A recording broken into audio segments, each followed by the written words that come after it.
Hello, everyone, and welcome to another episode of Page Turners Plus. As always, we thank you for joining us and for following us on Facebook, Page Turners Plus, as well as on YouTube. And today we'll be reviewing Elizabeth Acevedo's Clap When You Land. Before we do that, however, we must pay our respects to George Lamin, uh, Caribbean literary giant who died over the weekend of June 3rd, 2022. To tell you a bit more about our book that we're discussing today, we have Eric. Eric? Thank you, Rajay, and hello and good day to everyone. Clap When You Land is Elizabeth Acevedo's third novel in verse, or third novel, um, and it follows her National Book Award winning Poet X and With the Fire on High. Elizabeth Acevedo is a Dominican American writer and former national slam poetry champion. And this particular novel in verse centers on the stories of two sisters, one Dominican American and one Dominican, who never knew each other until the tragic death of their father on a plane crash. So, in the aftermath of the plane crash, secrets about their father come out, which makes the story a unique one. Thank you, Eric. And as you mentioned, that the book is written in verse, so I think that's probably a good way to start in terms of the structure of the book. So, given that it was written in verse in a poetic format, do you think this added to the depth of the story? Did it help with reading? For me, definitely, it was a light read just because of that. So I went through 400 pages quite easily. Just to throw it out to you, Eric, do you think that that added to the depth of the story? For me, yes, definitely. It wasn't the first novel in verse that I've read, and I was hesitant years ago when I first read novels in verse. But I like the format. It's easy to read. It's quick, but at the same time, at least with Acevedo's two novels in verse, she adds some complexity and a lot of depth to the characters, and I think the format enables the reader to feel what the individual characters are saying or what the narrator is describing. Anyone else would like to jump in there on the structure and format of the book? Yeah, I want to agree with that. I felt that the fact that it was written in verse, like Eric said, you really feel all the emotions of the narrators, and it also gave her an opportunity to use a lot of really beautiful language, which in a book written in prose might seem like a bit much, but because this was written in poetry format, her use of so many different metaphors, I think, just made it just an absolutely beautiful read, and it was also a really quick read as well. I found it very lyrical, and I don't know if that had to do with the fact that it was written in verse. It was almost rhythmic, to be honest. um, and I felt that it helped to add to the depth of the book. Poetry gives well written poetry that it gives a topic much more meaning. As Francine said, the metaphors are thick and fast, and so I felt all about that with the way the book was written. Kasua? Yeah, I'm not one to read a novel in verse, if I'm honest. So I'm delighted that I actually enjoyed this one. I really thought it was beautiful. I'm not going to say everything that everyone else said, but I completely agree. It was an easy read. I think it's a very absorbing story already. And the poetry really kind of just draws you right into, like Francine said, the characters' emotions, the interiority that they experience, as well as the whole, drama of the story itself. It was a wonderful book. I enjoyed it. I'm not sure if you have anything to add there in terms of the structure of the book, Paula. But if you do, now is your chance. You're right. I don't have anything to add. And that's what makes this show great because we all see what each other is thinking. So, in terms of the relationships in the book, I guess we could turn now to some of the relationships in the book. We have a lot of strong trust in female relations between Yaira, Dre, Camino, and her aunt, Camino and Carlene. So, do you think that the novel is about sisterhood as much as it is about grief and loss, etc.? I'm throwing this out to anybody. Yeah, there was definitely a strong sisterhood theme um, there, and power, women's power was an important theme, despite the fact that there was this central conflict which has you questioning the choices women make. But they make their choices and they live with them, which is the best any of us can do. So yes, and there was a lot of supportiveness. I'm not sure that the kind of supportiveness we saw in the novel would necessarily happen in real life. I imagine it can happen in real life, but I don't know if it happens often in real life. Certainly the way the conflict resolved itself towards the end, I've seen it happen, but it's rare. But I imagine that when it does happen, we should celebrate it. But let me ask a question. As we're speaking about the conflict, is the conflict a typical type of conflict situation that you find in the the Caribbean blend of human relations? Is it typical? And are they, if it is it that they're typically resolved in this sort of fairy tale way? That's the question I want to throw out. I can jump in here. I think I don't think it's that uncommon a situation, actually, is probably what I would say. I don't know if I'd describe it as typical, but I don't think it's super rare and that could never happen. I know in my own family, we have a very similar story to what the girls experienced when they discovered each other at, it wasn't thankfully the death of the father, but it was certainly a family occasion. It was revealed that ... And so I don't think the ending is necessarily a fairy tale ending so much as a hopeful one. Paul has talked about the power of sisterhood and the bonds of sisterhood. And I think that's kind of a running theme through the novel, but it also points to the hope that can come out of grief. And what was the tragedy also, this isn't a spoiler to say, what was a tragedy still opens the way for light to pass, if that makes sense, because of the way the resolution happens. I think you could construe it as a fairy tale, but I also think it offers another way of dealing with a very difficult situation that a lot of families have to deal with. It's probably how I would say it. And Tony, sorry, go ahead, Eric. Sorry. Oh, okay. Thank you. I think we also have to remember the audience, and I mean this is a young adult novel in verse, and I mean this is going out for a key audience of kids between 13 and 17 years old. Obviously, we're all adults here, and we've read it. So the audience is broader, but the niche audience is 13 to 17, and so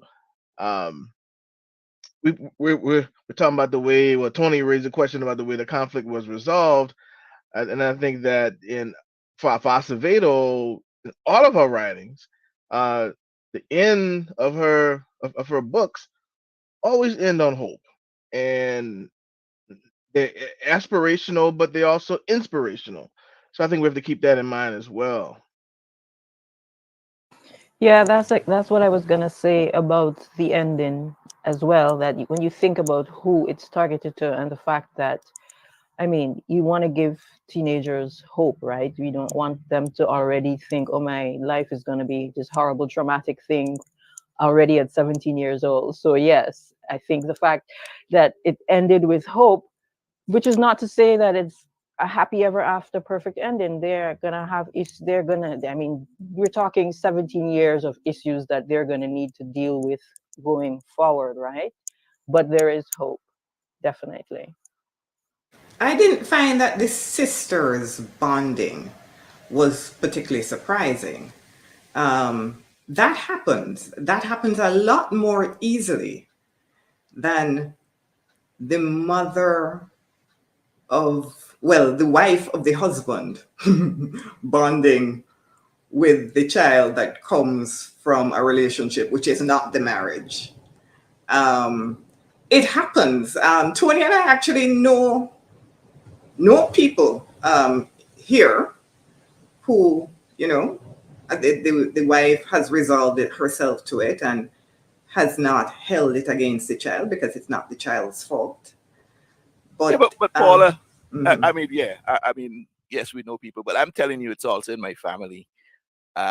Generations or a generation removed from myself, right? Where like my great grandfather had a string load of children with his wife, but in between that there were some indiscretions, you know, let's call it that.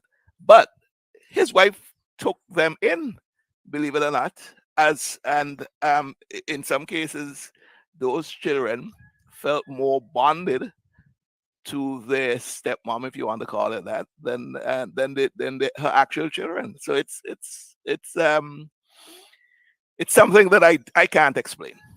And I think too, in this situation, of course, we're talking about a child who's now fully an orphan. And also remember that her mother was, I mean, they were friends, the two women. And I think that probably had a lot to do with it. I mean, it is, you know, you think, okay, she's wow, like would I ever, you know, would I do this? But I think at the end of the day, she knew, I mean, she knew how much he loved this girl and the hopes that he had for her. And now I guess she has the opportunity to help him achieve what he wanted for his daughter. I guess that's one way of looking at it. Yeah, I definitely think you're right, Hansi. I think there's something convenient in the writing of that, right? That she's not some random outside child. Yeah, she's your now dead friend's remaining child who's an orphan.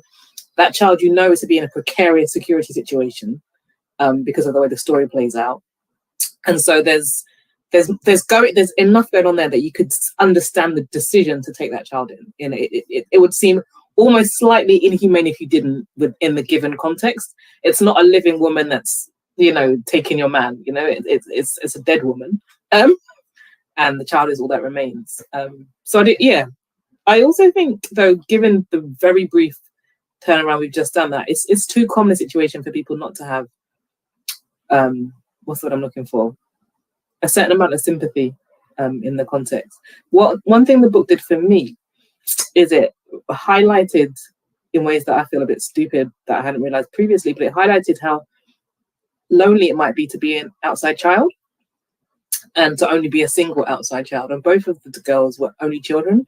So finding one another was actually a really important thing for both of them, because actually they discovered a sibling of obviously too close in age to be comfortable, and there were going to be issues, but actually to have a sister and a sibling is actually really special, and that was really nice and a bit of an awakening for me. I was like, oh yeah, it must have been quite lonely to be an only child and a sibling. And that was the first moment I started to cry when Camino made a discovery, and she was like, oh, I have a sister, and she was like, no, there's some, you know, I'm, because before she was the only person I'm tied to blood is Tia Solano, and all of a sudden she's like, no, there's someone else that I'm tied to by blood. And then when Yahaira had basically the same response, oh my goodness, I have a sister, like goosebumps, tears, you know, the whole thing. Yeah. Yeah, what's crazy to me though is that they're like a few months apart. Is that correct? So basically, they're almost like twins, even though two different women carried the babies, but they're only a few months apart, and then they look so much alike. It's just the shade, the skin colors is different, and the hair's a little different, but they're almost twins. And they have this discovery 16, almost 17 years down the line. I mean, that is crazy. And I'm not I, gonna get into any of my family business, right? But I was just they about got to say, yeah, I, they got I, some crazy stuff like that in my mama's family, I and she feel like don't a lot even of know about it. Caribbean people can I relate think to that. all of us know that because I can tell you there's some crazy stuff like that in my family too. Yep, a lot of us could relate to stories like that. But one sisterhood, one example of sisterhood that I wanted to focus on was um, Camino and Carlene, because before I found out that, and I don't want to reveal too much, that Carlene was where she was from. I was pronouncing her name as Carlene. I was like, that doesn't sound very Spanish, to be honest. And then, so I found the book very political in that sense because the book was published in 2020, and I think 3 years before that, the government of the Dominican Republic said that children of Haitian migrants who were born in the Dominican Republic can't get citizenship. So I found that to be a really political point that was made in the book by Elizabeth Acevedo. Any comments on that, or no one wants to No, get she into hit that head politics? on. Yeah, I She, really mhm. like how she wove in these things without like hitting you over the head with it, because you're just discovering it, as Camino is narrating the story. So she's just talking about her daily life. And so she talks about her friend Carlene, and then eventually you find out, more information about her. And I really like that she was able to put that in the book without like, hitting us over the head with it. I thought that was really excellent. I thought it spoke Yeah, to the author's skill that she's able to include that storyline and, like you say, unravel it slowly, and the implications of that in their lives at major events was incredible. It was well done and so subtle, but so important to include that. And as it comes to sisterhood, I mean, what a great example. yeah. I mean, I really love that angle of the story. As someone who is descendant from Haitians, that's a line that's important to me, and that's a whole issue that's important to me.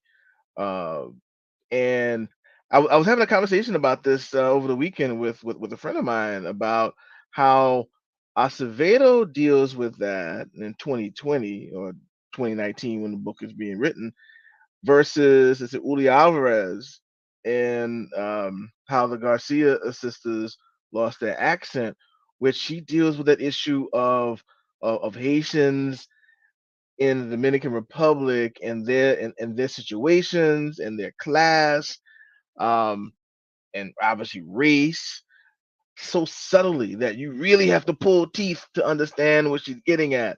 But Acevedo, I guess, a generation removed as a Dominican American writer, this is something that's important, and she's going to find a way to make mention of it. So I really appreciate that about this text. Paula, anything to add there? No, I'm just very pleased that she dealt with it, you know, front on. She made you realize how difficult the life of somebody of Haitian descent is in the Dominican Republic, so that you can't hide from the issue. And I think a lot of the problems we have is that we try to, I think there's a lot of trying to hide from the fact that this difficulty is happening in the Caribbean among Caribbean people.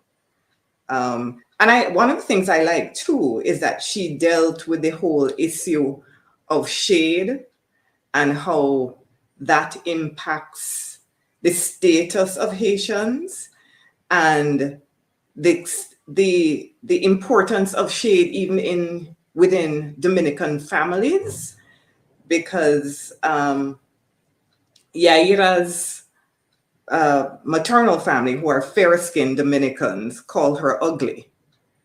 Um, and that they dealt with that. I like the fact that she dealt with that head on. Not only do they call her ugly, but they also, it's a big regret of her mother's that her husband embarrassed her because her family had always been against her marrying a darker skinned man, right? It's more than that. That's something else to say, but I completely forgot. But there's also a bit of hair texture being played with as well, which is also another factor in how we're perceived and how we're classified, as it were. So those are common Caribbean things that we grapple with. Paula, you know my peeve with the whole idea of being groomed. What is the perception of being groomed, really? How does a child go to school properly groomed, hair wise? Is that what's the basis of that, But I don't want to derail this Acevedo's clap when you land discussion to go off on a tangent. So back to you, Roger. And this would be a good time to take our reading from Clap in Your Land, which will be done by Lotia Rose. Stay tuned. Good morning to everyone. My name is Lotte Rose, and I am a teacher by profession. I teach secondary school. I teach foreign languages. I am originally from Cuba, and St. Vincent and the Grenadines is my second home. I have been living here over 30 years, so some people will consider me more Vincentian than Cuba. I lived in Cuba 21 years, 29 years, and over 30 years. So um, I'm going to read for you an excerpt from Clap When You Land. It's a novel written by Dominican American writer and poet Elizabeth Acevedo. And it's a novel written in verses. So it reads like a poem. Mommy is a good woman. A good woman. Mommy is smart and shows up to school conferences. Mommy is a good woman. A good woman. She works hard and always makes dinner. Mommy is a good woman. A good woman. She never forgot to pick me up from school. Mommy is a good woman. A good woman. She sewed my sweaters when I pulled the button. Mommy is a good woman. A good woman. Mended the holes I tore in my new jeans. Mommy is a good woman. A good woman. She buys thoughtful presents and kisses loudly. Mommy is a good woman. A good woman. And I know I failed her. Mommy wanted a girl she could raise in her own image. And I came forth. A good girl. A good girl, but so much of me when I was younger seems crafted from my father's spit, as if he shone up a light on her womb and pressed a fingerprint onto my forehead, baptized me his alone. I have words that I have kept secret from mommy, words a better daughter would have said. I am my father's daughter, a bad daughter to a great woman. The thing I learned about my father is like a smudge on an old white dress. You hope if you don't look at it, if you don't rub your finger in the spot, then maybe it won't spread. Then maybe it will be unnoticed. But it's always there, a glaring fault. Papi had another wife. I found the marriage certificate. The date on the form was a few months after my parents' own marriage here in the States. And if to ensure that anyone who stumbled across this envelope got it right, there was also a small picture included. My father with a beautiful brown woman with long dark hair, both of them in all white, as she carried a bouquet smiling up into his face while he stared steadily and seriously at the camera. My father had another wife, and I know my mother would not have known, could not have been the type to stay while her husband strayed year after year after year. This other woman, the reason my father left me, left us, broke trust, ignored the family he left behind. And when he returned last summer, I didn't know how to look him in the face and pretend. So it was easier not to look at him at all. When the only words I owned were full of venom, it seemed better to stop speaking to this man since the only option was to poison us all. Welcome back to Page Turners Plus discussion of Elizabeth Acevedo's Clap When You Land. Just before we took the reading, we were discussing sort of the migrant story in the Dominican Republic and how that affects a lot of people in the Caribbean. Another aspect of the migrant story, I guess, or migration story that was presented in the novel was Camino's sort of perception that if she moves to the U.S., um, plenty more opportunities will be presented to her, and that the grass is green on the other side. What do you make of that, if anything? Do you think that that's a common thing in the Caribbean, or common thing globally anyway, for people to think that the United States is the land of opportunity, land of the free? Um, I feel like Tony might want to jump in here. Eric, I see Eric. Yeah, I mean, I should be the first one to jump in here because I'm actually living in this joint, um, involuntarily, as a descendant of people who were chained in the bottom of ships that landed here, and folk think that just because we had 8 years of Barack Obama that we should be satisfied in our place. Um, but that's another story. Yeah, definitely. There's this perception, and this is what's one thing I appreciate about not only this text but also um other texts that by Caribbean authors that talk about migration or immigration, whether it's to the United States or the UK. Is that, yeah, the perception that it's better um in a country like the United States or the United Kingdom. And the reality that these writers bring out is that no, it is not better. There are things that you have to deal with that you may not have to deal with back home. Definitely race. Um, I don't think Acevedo gets into that as much here because the story doesn't progress that far into the future. But still,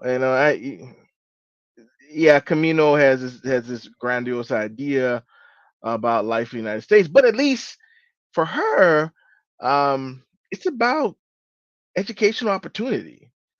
Uh, Definitely educational opportunity, but her whole goal for her life is really steeped with the needs of the island, and also her apprenticeship. And I'm not spoiling anything really, but her apprenticeship with her auntie, with a tia. So that's all I'll say about that. If you want to come back to me, I can But say a whole lot more. but Eric, I don't know that the novel necessarily tells us that life is not better in the United States. Camino is able to get the education that she gets because her father has left the Dominican Republic and lives and makes the Yankee money to send her to the fancy school so she can get the fancy education. Um, so I don't know that the story is telling us that life isn't better in the United States. It is certainly telling us that the pull of the island is very strong. And it's almost as if your soul resides in the island, even though your body resides in the United States. Because it's not just from her parents, it's not just her parents who are first, first generation Americans who feel tied to the Dominican Republic. Yaira also feels tied to the Dominican Republic. She speaks about it's almost an identity crisis. She speaks about feeling so Dominican and not never having been to the Dominican Republic and having been raised in this atmosphere, which is almost entirely Dominican, even though she's in a different country. So that is how I perceive it. That your soul remains in the Dominican Republic, even though your body is somewhere else. I don't know if anybody else But thought then about it that you way. get sort of evidence of Yair also being somewhat jealous of Camino, because when I think it was Camino started speaking Spanish, and Yair was like, "Oh, my Spanish is not this good." And so even though Yair was living in the U.S., I feel like there was some sense of, I'd call it jealousy, of life in the Dominican Republic. That's just me. No, I I think want that to. that's Sorry, you go ahead, Kasua. so, no, I thought that was really well done. The connection to the diaspora and the feeling of being somewhere that you've never been, being from somewhere that you've never been. I thought the author did that really well, but also pointed out how the two girls' lives were similar and different, right? So on the one hand, when when Camino's stressed, she can go to the beach. She can walk to the beach from her house and swim in the glorious ocean, right? That comes with its own dangers, but that's open to her. For Yahira, her relaxation is watching Netflix with her best friend, girlfriend, in her house, and her best friend finds peace in creating a garden for herself. Right, so their ways of relaxing are really different based on where they are. But in that moment of crisis, when they're both dealing with the loss of their father, and they want to connect to each other, they both have the same impulse to find each other through social media. Right, and that's really interesting. There are similarities, but there are real differences. And there's ways that they understand their lives that are similar because they're both from the Dominican Republic in one way or another, but they have very different lives in other ways. I thought it was really well done. I thought it was really well done the way they did the diaspora, and the tension between their relationship when one of them perceives the relationship to be one thing, one of them perceives to be quite different in the early stages based on their material needs, and how they understand what it means to be from Babylon. You know, like it's really, really interesting. Their relationship to money. Like I think as a Londoner of Caribbean heritage, I know that for me, I feel like I live in the belly of the beast, right? Whereas so my Caribbean cousins always perceive me as being suffering in the belly of the beast, or they think I'm living a life of luxury. Or I mean, at the same time, they're under no illusion. So actually, I wonder if one of the things that's really interesting about them is that in 2022 or 2020, Camilo still managed to have quite idealized ideas of what life would be like in the US. I thought that was quite interesting because I feel like a lot of our Caribbean family members know full well that like it's not all peaches and cream out here. I think, Kesawa, that it's a typical thing. Certainly, I know that in families, siblings very often perceive the other sibling as a favorite. I think it's a typical thing to think somebody else has it better than you. And I think this novel dealt with that beautifully because each girl thought that the other had advantages that she was denied. And I think all of us have felt that. And it's probably never true when we feel that. Yeah, Roger, if I may quickly, I think the whole thing of migration is going to be with us it has been with us for centuries. I mean, Eric will tell you that, migration was forced in the original sense. And since then, and Eric would be right. Yes, and since then we have remained like nomads. We are restless, and we're in this constant search for the ideal. On the one hand, we are chasing opportunities to feed ourselves, and on the other hand, we are looking for a peaceful island life kind of existence where we feel at one. So I don't know how all of that is going to be resolved. The jury is out on that one. Can I add one thing to that? I think one of the things that having the storyline, particularly with Carlene, is it further complicates this idea of abroad as being better, right? Because Carlene's family have made that transition. And we don't know when they arrived because that, decree goes back to 1987. So they she could be generations of being Dominican. But I think for as much as Camino believes that elsewhere she'll have a better life, and there are real kind of material advantages to going abroad, we also see that she's in a privileged position in the Dominican Republic in relation to Carlene. And that, I think, is just very, very clever and very subtle, but very well done. In relation to all her neighbors. Yeah, it's not just Carlene, it's all her neighbors. And she described having the best house in the neighborhood with the fence and everything. And she went to a private school, which in the Dominican Republic would be I think in the book it mentioned she went to school with diplomats' children and the children of the wealthy Dominicans. So she did have a privileged life, and the fact that she had a privileged life and she was still looking towards the United States for better says a lot. Yeah, so that goes back to Paula's point. Thank you, Paula, for making that point. But yeah, as still with the money coming from Poppy, it wasn't as though Poppy fell into a whole lot of money. Poppy was a hustler. I mean, and not that he was breaking any laws, but the man was working hard. Again, we don't know all the backstory. Acevedo doesn't give us all the backstory about Poppy and his business dealings, but he was. I don't think he was. He definitely wasn't robbing Peter to pay Paul, but I think he was.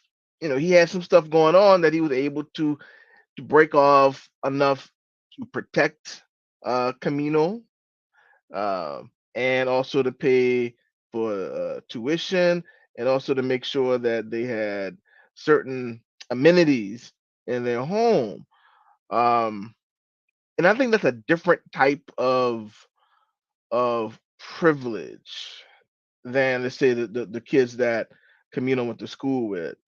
Uh, but yeah, that is I think that's a central part of the immigration story, especially in the Western Hemisphere, remittances, and how folk will come across the border here and will work from a general American point of view, will work menial jobs, but the pay for the menial job offers so much benefit to the families back home, whether it's in El Salvador, Guatemala, the Dominican, Haiti, what have you. So and there's another layer too, another layer about neo-colonial relationships. United States has taken advantage of Caribbean countries, especially in the time of neoliberal economics, which is a big problem in and of itself, and such creates what we saw with Poppy and his relationship to the island and his relationship to his family. So I don't want to get too deep into that, but uh, Another complication that's part of the immigrant story is the loss. You speak about the menial jobs and earning enough in the menial jobs to send back remittances. Loss of status is one of the consequences of moving to the United States or places like that, because Papi leaves the Dominican Republic an accountant, and he goes to the United States and he's a hustler.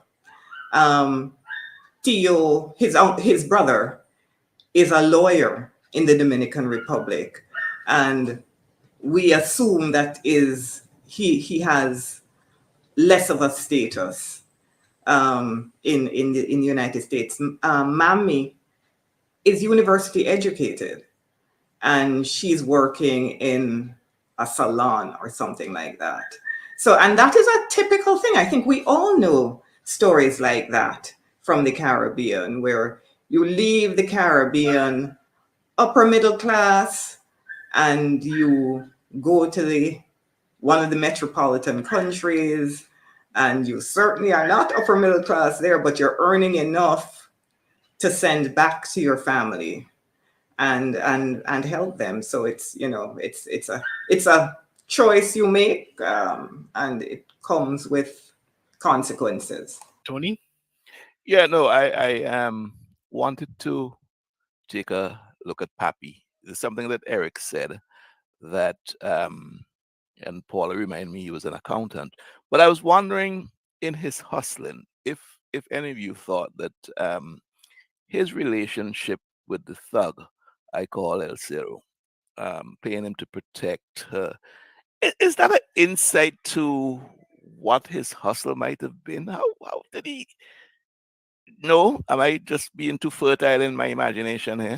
Yeah, I think I think you're going a bit. No, I think that the reality is that that was the only recourse that he had. Like, you couldn't go report him to the police, you know?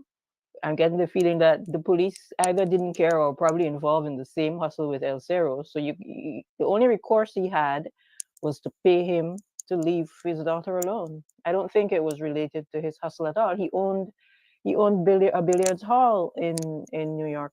But then we also do get sort of the insight that Poppy himself wanted a better life for his daughter, because the fact that he sacrificed to send her to this private school, he was paying El Cero to stop his disgusting behavior. Well, with his daughters, it tells me that he knew, and it's sort of, I guess, the underbelly of the whole story, in that he knew that if he didn't do this, there was a likelihood that his daughter may become wayward, and he was like, I don't want that for her.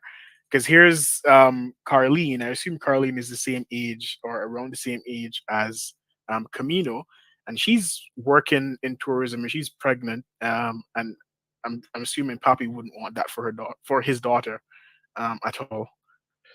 Yeah, I think so. This lines up with. I think this is related to the topic at hand, but it's about choices or limited choices. Um, what Poppy was doing for his own child was trying to expand her choices. Again, he had his own dream about where he wanted Camino to land. Again, little play on the title of the book, but Camino does rehearse throughout the text about what she sees and the limited choices that people have in her in her neighborhood. Um, and so Poppy was trying to expand that and then get her out. Um, and it's so unfortunate. And then Tony mentioned El Cerro. Um, El Cerro was able to do what he does because of uh, the the ties, the inequitable ties between the Dominican Republic and the United States. Because El Cerro is servicing, a light term for what he really does, but he's providing a service not for Dominicans, but for American tourists. And so it's this vicious cycle that goes on. And a girl like Camino could have easily fallen into that way because, but without Poppy being in the United States, her choices were so narrow. Isn't there another level to it as well? Because it's the pain and grief of the loss of his beloved that pushes him even to make the choices that he then goes on to make, right? So it's extreme poverty that both hardens his heart, but also causes the death of a loved one. That means that his heart further hardens, and his loss of and the loss of human life that is dear to him means, and that's all related to the kind of, like you say, neo-colonial status of the relationship between the US and the Dominican Republic, right? It's another connection that they have. Kesso, I think you need to clarify that the hymn you're speaking about is El Cerro, because I don't know that when you started speaking, yeah. I wasn't even sure that was a hymn. Yeah. So yeah, the fact that El Cerro makes these kind of, because and what I really like about it is the intertwined nature of it, right? Again, El Cerro is not some random terrible person. He is the older brother of her former friend who is now passed on, right? And because of all of the things that meant that those things happened, he's become this kind of terrible villain character in the book. But it all stems from the same place of pain. That means that Camino also wants to escape, but his escapism just looks very different. But then I also got the impression that El Cerro himself was very sleazy, because even though what's his name? Oh dear. Even though Poppy was paying El Cerro, as soon as the money dried up, he started hounding this girl and saying, well, you're not giving me any money, so you know what you have to give me in exchange. That's very sleazy, in my opinion. I mean, that was his hustle. That's how he's making his money, like having the girls. So yeah, he's sleazy. There's no question in my mind that. But I don't think and people in his line of work are anything but sleazy. Right. Exactly. But are there degrees of sleaziness? Yeah, and going back to what Kesso was saying about his loss, it wasn't lost on me that both El Cerro and Camino lost a loved one at the same time and for the same reason. And there's all this, it's all intertwined. Yeah. Well, I think El Cerro is a typical character that a lot of us know. They look behind the trees on the beach, and they look in the crevices of offices. They're just around, right? And the reason why I was maybe going with my imagination was that I thought maybe Pappy may have had a better choice of a protector than this sleazy man. But He you know, didn't choose him as a protector, though, Tony. He was paying him to leave his daughter alone. It's a totally different thing. well, I guess yes, Protector in the sense of protection racket. yeah, from getting into that trap, that yeah, and well, what a blackmail then, Paula. I mean, I'm a villain. I'm got this character that sends me aggressively after young girls, and you, Paula, have to pay me to leave your daughter alone. That's a strange kind of a setup. Anyway. Really? Kesawa said the word just now. It's a protection racket. Protection rackets are not unheard of. I don't know if it's because I come from a bigger island where we have more crime, but I don't find anything very unusual about a protection racket. I come from Kingston, you know. People, I know lawyers. I've heard of lawyers. Let me not say I know. I've heard of lawyers who pay criminals because the legal district in Kingston is downtown, which is the crime district of Kingston. And I've heard of lawyers who pay criminals to not break into their places or to not steal their cars, and to keep the other criminals from breaking into their places and stealing their cars. So I don't find it shocking. This sounds like the book that we're meant to be discussing next month, but as usual, we don't have enough time to discuss all the aspects of the book. But it was a lovely discussion, so I'll just briefly go around and to give a rating out of 10. Let's say 10. Kesuwa, you're first up. I really love the novel. Definitely a 9.5. Tony, I'll give it a 9. I was wavering between 8.5 and 9, but to be honest, it's one of those things that creeps up on you. And when I listened to the reading by Lautier, I felt that deeper connection to the style and the format and all that, and then so it's a 9. Paula. Yes, it was an 8 for me. Well, we all know I'm the mean girl. It's lyrical. It's beautiful. I think perhaps I rated it 8 on not on my usual scale.